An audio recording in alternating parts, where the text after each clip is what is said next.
नमस्कार दोस्तों, ये video movie speak no evil पर है। यह एक सुपरहिट सस्पेंस थ्रिलर है। मूवी के स्टार्टिंग में दिखाया जाता है कि एक अमेरिकन फैमिली जो रिसेंटली लंदन में शिफ्ट हुए हैं, इटली के एक खूबसूरत स्पॉट पर छुट्टियां मनाने आए हैं। फैमिली में हस्बैंड बेन, वाइफ लुइस और बेटी का नाम एग्नेस है। इनके बिहेवियर से ये फैमिली काफी सोफिस्टिकेटेड, वेल मैनर्ड लग रही थी। ट्रिप के दौरान उनकी मुलाकात एक जिंदा दिल, केयर फ्री और मस्ती करने वाली फैमिली से होती है, जिसमें हस्बैंड पैडी, वाइफ सियारा और बेटे का नाम एंट है। यह हमें दिखाया जाता है कि एग्नेस अपने सॉफ्ट टॉय बनी से बहुत ज्यादा अटैच्ड है और उसे एक मिनट के लिए भी छोड़ती नहीं है। यह देख पिता बेन काफी इरिटेट हो जाता है और अपनी वाइफ लुइस से कहता है कि यह 12 साल की हो गई है, अभी इसे इस तरह बच्चों जैसी हरकतें नहीं करनी चाहिए। लुइस कहती है, तुम खामोखा टेंशन ले रहे हो, 1-2 साल में उसकी यह आदत अपने आप छूट जाएगी। दोनों फैमिलीज डिनर पर मिलते हैं। बेन बताता है कि उसका बेटा एंट किसी जेनेटिक प्रॉब्लम की वजह से बचपन से ही बोल नहीं सकता है और बताता है कि वह एक डॉक्टर है। पहले वह सिटी में काम करता था, लेकिन अब वह लंदन के विलेज में शिफ्ट हो सोशल सर्विस करता है। बेन की फैमिली को उन लोगों से बात करके बहुत अच्छा लगा। बच्चों में भी अच्छी दोस्ती हो गई थी। ट्रिप खत्म होने के बाद दोनों फैमिलीज अपने अपने घर चली जाती हैं। आगे दिखाया जाता है कि बेन काफी परेशान है। दरअसल रिसेशन की वजह से उसकी कंपनी बंद पड़ गई थी और बहुत कोशिश करने के बाद भी उसे कहीं नौकरी नहीं मिल रही थी। लुइस उसे बताती है कि पैडी ने उन्हें उनकी ग्रुप फोटो भेजी है और अपने घर आने के लिए इनवाइट किया है। बेन कहता है, हमें जाना चाहिए, मेरा मूड भी थोड़ा ठीक हो जाएगा। लुइस पहले मना करती है क्योंकि उसे ऐसा लग रहा था कि वो लोग अभी उनको इतने अच्छे से नहीं जानते हैं, लेकिन फिर वह बेन का लटका हुआ मुंह देखकर मान जाती है। अगले दिन वो लोग अपनी कार में पैडी के घर के लिए निकल जाते हैं। पैडी और सियारा उन्हें देख काफी खुश होते हैं। सभी डिनर करते हैं। डिनर के बाद बेन उनका हाथ बटाने के लिए कचरा लेकर डस्टबिन में फेंकने के लिए जाता है। तभी पैडी का बेटा एंट उसके पास आता है और अपना मुंह खोलकर उसे दिखाता है और कुछ इशारे में बोलने की कोशिश करता है, लेकिन पैडी वहां आ जाता है और एंट को लेकर वहां से चला जाता है। बेन नोटिस करता है कि उनके घर के आसपास काफी सुनसान है और दूर दूर तक कोई और घर दिखाई नहीं दे रहा है। खैर, अब सब सोने के लिए चले जाते हैं। लुइस देखती है कि बेड की चादर बहुत गंदी है। वे बेन से कहती है कि हमें दूसरी मांगनी चाहिए। बेन कहता है, ये गांव है, हम जैसे रहते हैं वैसे ये लोग नहीं रहते हैं, हमें थोड़ा बहुत तो एडजस्ट करना ही पड़ेगा। लुइस को थोड़ा अजीब लग रहा था कि पैडी एक डॉक्टर होकर ऐसी कंडीशंस में क्यों रह रहा है। बेटी एग्नेस, जिसका सोने का अरेंजमेंट एंट के रूम में किया था, उसे भी वहां अच्छा नहीं लग रहा था, इसलिए वह अपने माँ बाप के पास आ जाती है। अगले दिन पैडी उन्हें घुमाने के लिए जंगल में ले जाता है। वहां उन्हें एक झील दिखाई देती है जिसमें स्विमिंग करने के लिए सभी लोग ऊंचाई से नीचे कूदते हैं। लुइस नोटिस करती है कि पैडी के बेटे एंट को स्विमिंग नहीं आती है। एंट को स्ट्रगल करता हुआ देख उसे चिंता होने लगती है। पैडी कहता है कि मेरे बाप ने भी मुझे ऐसे ही स्विमिंग सिखाई थी। लुइस को उनका अपने बच्चे के प्रति इतना रफ बिहेवियर देख अच्छा नहीं लग रहा था। वापस आने के बाद लुइस बेन से कहती है कि मुझे ये लोग कुछ ठीक नहीं लग रहे हैं और कहती है कि मेरी गर्दन में दर्द हो रहा है, बस उसी का बहाना करके हम यहाँ से निकल जाते हैं। लेकिन तभी पैडी की वाइफ सियारा उनके कमरे में आती है और उन्हें डिनर के लिए इनवाइट करती है और बताती है कि उनका दोस्त माइक, जो समुद्र के किनारे बहुत ही खूबसूरत सी जगह पर रहता है, डिनर वहाँ है। उनकी मेहमान नवाजी देखकर लुइस को लगता है शायद वो ज्यादा सोच रही है। वे लोग डिनर के लिए तैयार हो जाते हैं, लेकिन जैसे ही वे लोग जाने लगते हैं तभी वहाँ एक बेबी सीटर आता है। सियारा कहती है कि ये डिनर बड़े लोगों के लिए है, बच्चे घर पर ही रहेंगे, इसलिए हमने बेबी सीटर बुलाया है। लुइस थोड़ा अनकंफर्टेबल हो जाती है और बेन से कहती है कि हम अपने बेटे को यहाँ ऐसे कैसे छोड़कर जा सकते हैं। बेन कहता है इनका बेटा भी तो साथ है और ये बेबी सीटर इनके भरोसे का भी है। चारों डिनर के लिए निकल जाते हैं। वहाँ बातों बातों में पैडी बताता है कि उसका बचपन अच्छा नहीं गुजरा है, उसके पिता एक अच्छे पिता नहीं थे। उसने तो तय कर लिया था कि वह बच्चे पैदा नहीं करेगा, लेकिन सियारा का उसके लाइफ में आने के बाद उसका जिंदगी को देखने का नजरिया ही बदल गया है। पैडी और सियारा बहुत सारी शराब पी लेते हैं और फिर कुछ ऐसी हरकतें करने लगते हैं जिसे देख बेन और लुइस काफी अनकंफर्टेबल हो रहे थे। हद तो तब हो गई जब पैडी खाने का बिल बेन के हाथ में पकड़ाकर बाहर निकल गया। यहाँ घर पे एंट लुइस की बेटी को अपने पिता के कमरे में ले जाता है। वहाँ ड्रॉर खोलकर उसे दिखाता है। ड्रॉर में काफी सारी घड़ियां पड़ी थी। उन्हीं घड़ियों में से एक घड़ी निकालकर वह लुइस की बेटी को दिखाता है और उसे कुछ बताने की कोशिश करता है, लेकिन वह कुछ समझ नहीं पाती है। लेकिन तभी बेबी सिटर उन्हें आवाज लगाता हुआ उस तरफ आने लगता है। उसकी आवाज सुन वह तुरंत घड़ी को अंदर रख ड्रॉर धीरे से बंद कर देता है। फिर दोनों एंट के रूम में चले जाते हैं। वहाँ वो अपनी शर्ट उठाकर लुइस की बेटी को अपने पेट पर लगे जख्मों को दिखाता है, लेकिन तभी उन्हें कमरे के बाहर से कुछ आहट सुनाई देती है। एंट एकदम डर जाता है और फटाक से अपने बेड में जाकर सोने की एक्टिंग करने लगता है और लुइस की बेटी को भी इशारे से वैसा ही करने के लिए कहता है। यहाँ एंट को देखकर ऐसा लग रहा था कि उसके साथ कुछ न कुछ तो गलत हो रहा है। सियारा कमरा खोलकर चेक करती है कि दोनों सो रहे हैं कि नहीं और फिर वहाँ से चली जाती है। रूम में आने के बाद बेन और लुइस में भी आर्गुमेंट हो जाती है। लुइस कहती है मुझे ये लोग काफी अजीब लग रहे हैं, हमें यहाँ से जल्दी निकल जाना चाहिए, और कहती है मुझसे बहुत बड़ी गलती हो गई जो मैंने तुम्हारी बात मानकर यहाँ आने के लिए हाँ कह दिया। बेन कहता है तुम मुझे नीचा दिखाने का कोई मौका नहीं छोड़ती हो। यहाँ हमें दिखाया जाता है कि पैडी उनकी बातें चुपके से सुन रहा है। आगे दिखाया जाता है कि बेन और लुइस में पैचअप हो जाता है और दोनों एक दूसरे को सॉरी बोलकर सोने चले जाते हैं। देर रात लुइस की नींद खुलती है तो वह एंट के कमरे में अपनी बेटी को देखने के लिए जाती है।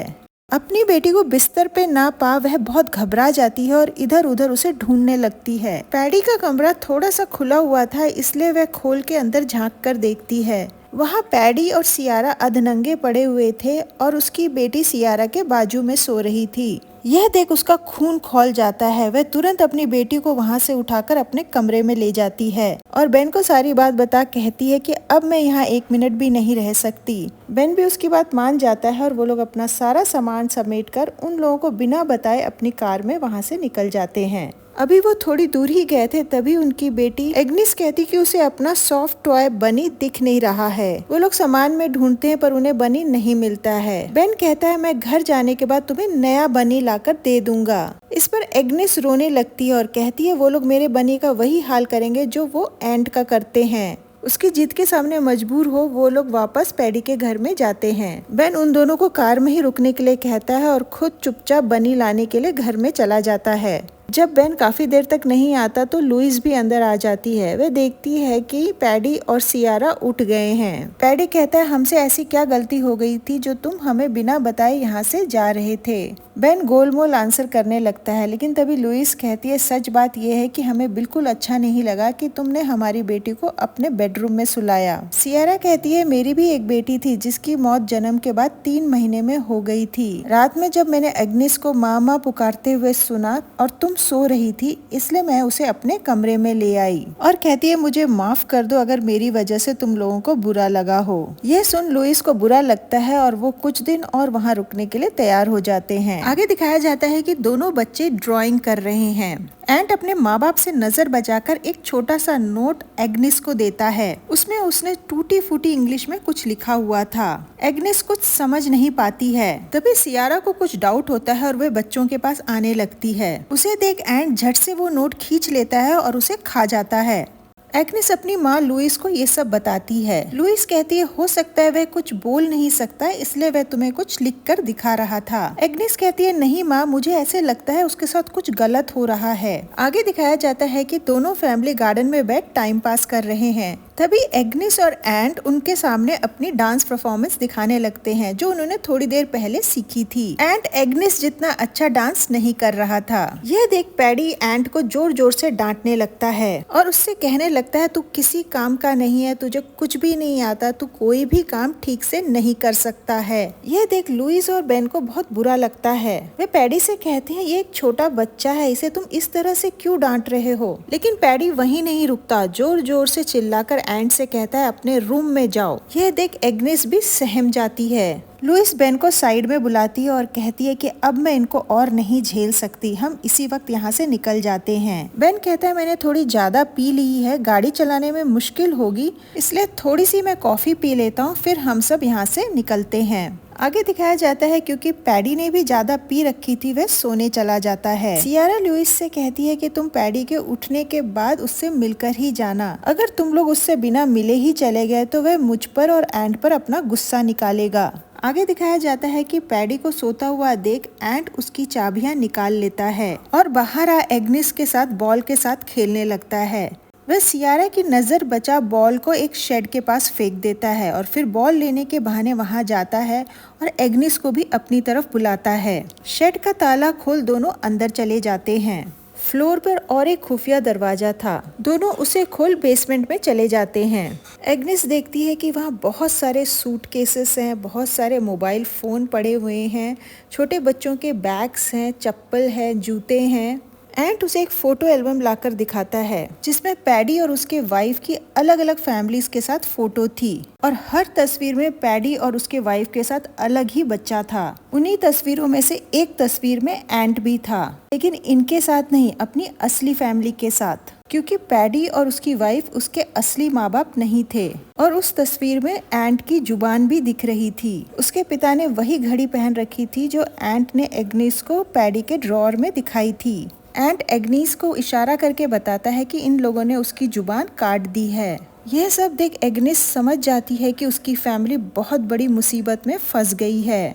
वह अपने फोन में एल्बम की पिक्स की फोटो खींच लेती है। यहाँ हमें समझ आता है कि पैडी और सियारा सीरियल किलर्स हैं और उन्होंने बेरहमी से बहुत सारे लोगों की जान ली है। उन्हीं का सामान बेसमेंट में रखा हुआ था। वो लोग हर बार नई जगह पर ट्रिप पे जाते थे।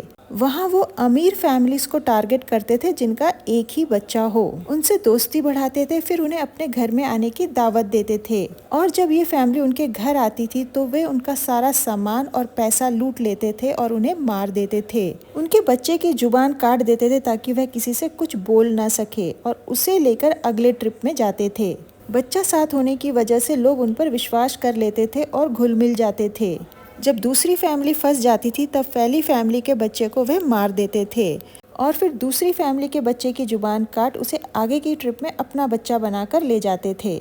एग्निस भी फोटो देखकर इनका सारा खेल समझ गई थी। एग्निस जब बाहर आई तब उसने देखा कि उसके माता पिता पैडी और सियारा से बात कर रहे हैं। एग्निस ने झाड़ियों में जा अपने पाँव को कांटे से घायल किया और खून को अपनी फ्रॉक में लगा लिया। दरअसल उसने ऐसा इसलिए किया ताकि उसकी माँ को लगे कि इसे पहली बार पीरियड आया है, ताकि वह तुरंत उसके साथ कमरे में आ जाए। जैसा उसने सोचा था वैसा ही हुआ। उसे देख लुइस ने उसे सांत्वना दी और उसे लेकर अपने रूम में चली गई। एग्निस ने तुरंत अपने फोन में ली हुई फोटो उसे दिखाई। फोटोज देखकर लुइस समझ गई कि वे मौत के मुंह में खड़े हैं। उसने अपने आप को संभाला और एग्निस से कहा कि इन लोगों को पता नहीं चलना चाहिए कि हमें ये बात पता चल गई है, हम जल्दी से जल्दी यहाँ से निकल जाएंगे। और बाहर आके बेन से कहा कि एग्निस काफी घबराई हुई है, तुम चलकर उससे बात करो, उसे अच्छा लगेगा। सियारा कहती है क्या हम कुछ मदद करें? इस पर लुइस उसे कहती है नहीं, हम संभाल लेंगे, पहली बार पीरियड आया है इसलिए वे थोड़ा सा घबरा गई है। सारा मामला समझ बेन के भी होश उड़ जाते हैं। वे समझ चुके थे कि इतने सारे लोगों को मारने वाले ये दोनों इन्हें भी आसानी से यहाँ से नहीं जाने देंगे। लुइस पूरे कमरे में अपने बचाव के लिए कोई हथियार ढूंढने लगती है। लकीली उसे एक पॉकेट नाइफ मिल जाता है। लुइस कहती है हम इसी वक्त यहाँ से निकल जाते हैं, उनसे कह देंगे कि बेटी काफी घबराई हुई है, घर जाकर उसे अच्छा लगेगा। दोनों ने वैसा ही किया, लेकिन पैडी पूरी कोशिश कर रहा था उन्हें रोकने की। लुइस और बेन कहते हैं नहीं अब हम निकलेंगे। ऐसा कहके वे गाड़ी की तरफ जाने लगे, लेकिन जब वे कार के पास पहुंचे तब उन्होंने नोटिस किया कि कार का एक टायर पंचर है। तभी पैडी कहता है कोई बात नहीं, तुम लोग टेंशन मत लो, मैं इसे 5 मिनट में ठीक कर दूंगा।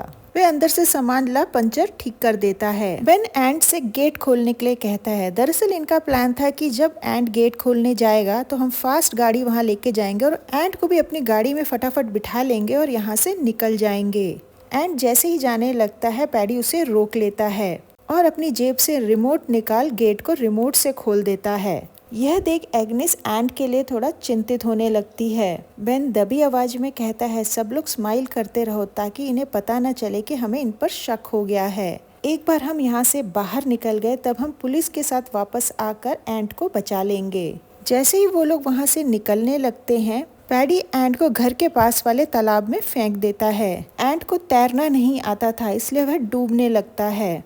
यह देख बेन गाड़ी रोक देता है और लुइस से कहता है कि तुम ड्राइविंग सीट पे बैठो, मैं एंट को बचाकर लाता हूँ। बेन पानी में कूद जाता है एंट को बचाने के लिए। पैडी गेट बंद करने के लिए रिमोट से बटन दबा देता है। लुइस पूरी कोशिश करती है गेट बंद होने से पहले कार बाहर निकालने की, लेकिन ऐसा नहीं हो पाता। पैडी गन पॉइंट पे उन सबको टूल हाउस में ले जाता है जो घर के बाहर था। करीब 2 करोड़ रुपए वह लुइस और बेन के अकाउंट से अपने अकाउंट में ट्रांसफर करवा लेता है।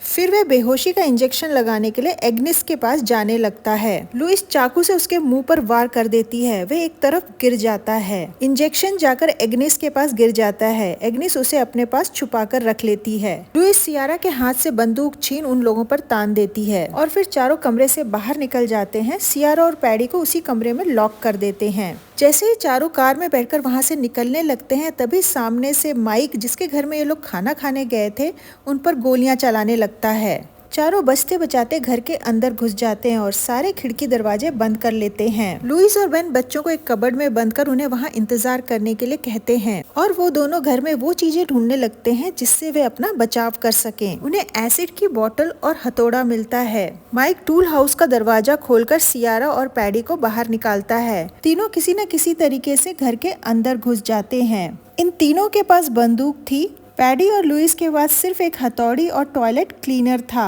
दोनों अपनी सूझबूझ से माइक के सर पे हथौड़ा मार के उसे मार देते हैं और पैडी के आंख में एसिड स्प्रे कर देते हैं। फिर जैसे तैसे छत से सीढ़ी लगाकर नीचे की तरफ आने लगते हैं।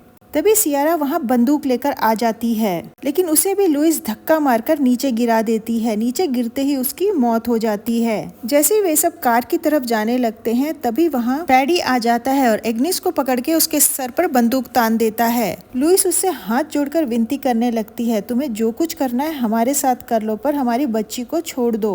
पैडी कहता है, तुमने मेरी सियारा को मार दिया है, अब तुम्हारी बेटी उसकी जगह लेगी और तुम तीनों को वहीं भेज दूंगा जहां एंड के माँ बाप को भेजा है। और बंदूक उन पर तानकर जैसे ही उन्हें मारने वाला था, तभी एग्निस उसके पाँव में वो बेहोशी वाला इंजेक्शन लगा देती है। वह लड़खड़ाता हुआ नीचे गिर जाता है। बेन की इच्छा हुई कि उसे गोली से उड़ा दे, लेकिन फिर वह सोचता है कि इसे पुलिस के हवाले करना ही ठीक रहेगा। लेकिन तभी एंट वहां एक बड़ा सा पत्थर लेके आता है और पैडी के मुंह पर बार बार मार के उसे मौत के घाट उतार देता है। उसके चेहरे पे उसके माँ बाप के मरने का दुख और इस राक्षस ने जो उस पे अत्याचार किया था उसका गुस्सा साफ नजर आ रहा था। पैडी, सियारा और माइक को मार न केवल इन्होंने अपने आप को बचाया, बल्कि बेगुनाह लोगों की मौत का जो सिलसिला चल रहा था उसे भी खत्म किया।